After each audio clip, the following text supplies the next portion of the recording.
In this legislation, the Republican majority exempts all so-called nuisance dust from the protective air quality standards for coarse particle or soot pollution under the Clean Air Act. Republicans have defined nuisance dust to include particulate matter that is generated from earth moving or other activities that are typically conducted in rural areas. This legislation's broad definition means a bill which is supposed to be all about tractors and farms is actually about barring EPA from regulating the toxic soot that comes out of mines, smelters, chemical plants. And that's because all of these materials come from earth moving. Natural materials are activities that take place in rural areas. Now, I don't know about the majority, but when most people hear the word nuisance, they think of things like honking horns, telemarketers, and buzzing flies. They don't think of poison. By preventing EPA from regulating the toxic soot spewing out of mining operations, smelters, chemical facilities, and construction sites, Republicans have apparently decided that poisonous chemicals such as arsenic, lead, and mercury are mere nuisances. This false advertising is not a total surprise. We have heard from Republican witnesses in the past who, in defense of the most polluting industries, have unwillingly offered up the absurd. In fact, in the last Congress, at a hearing I chaired, the Republican witness said he would be happy to sprinkle arsenic-laced coal ash on his cereal. It turns out that the Republican witness is not alone in his suggestion to use arsenic as a dietary supplement. Arsenic, which is a major component of mining activities, was famously used to poison and kill a number of prominent people throughout history, including Napoleon, King George III, and the Emperor of China. In the 19th century, mercury, another common mining waste, was used as a cure-all for toothaches and other ailments.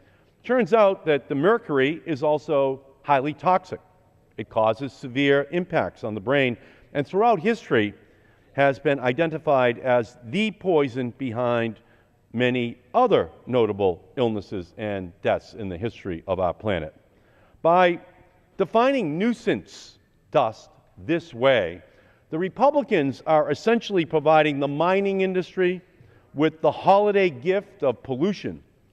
Instead of gold and frankincense and myrrh, the Republicans are bearing gifts of arsenic and lead and mercury for every family in our country.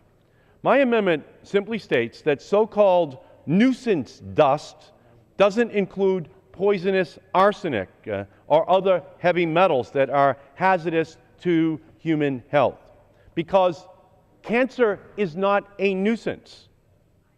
The development of a child's brain is not a nuisance. Yet the Republicans would treat these conditions as a nuisance rather than as medical catastrophes for the families of America.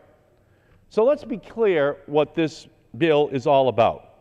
This is another attempt by the Republicans to protect big coal by creating another loophole to avoid the Clean Air Act so that families don't have to worry that their children are inhaling these dangerous materials, the arsenic, the lead, the mercury, that they are petrified are going to have a negative long-term impact on their children's development. That's what this is all about, bottom line.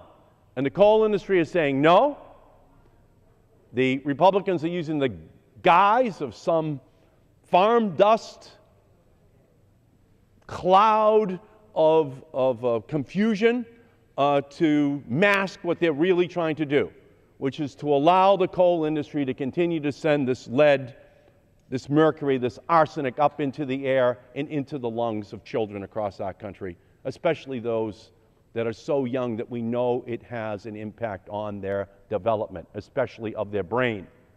So I urge and I vote on this amendment, and I don't think there can be a more important amendment that we're going to vote upon in this Congress, and I yield back the balance of my time. Gentleman yields back his time. The question is on the amendment offered by the gentleman from Massachusetts. Those in favor say aye. Aye. Those opposed, no. Opinion of the chair, the noes have it. On that, I request the ayes and nays. Pursuant to Clause 6 of Rule 18, further proceedings on the amendment offered by the gentleman from Massachusetts will be postponed.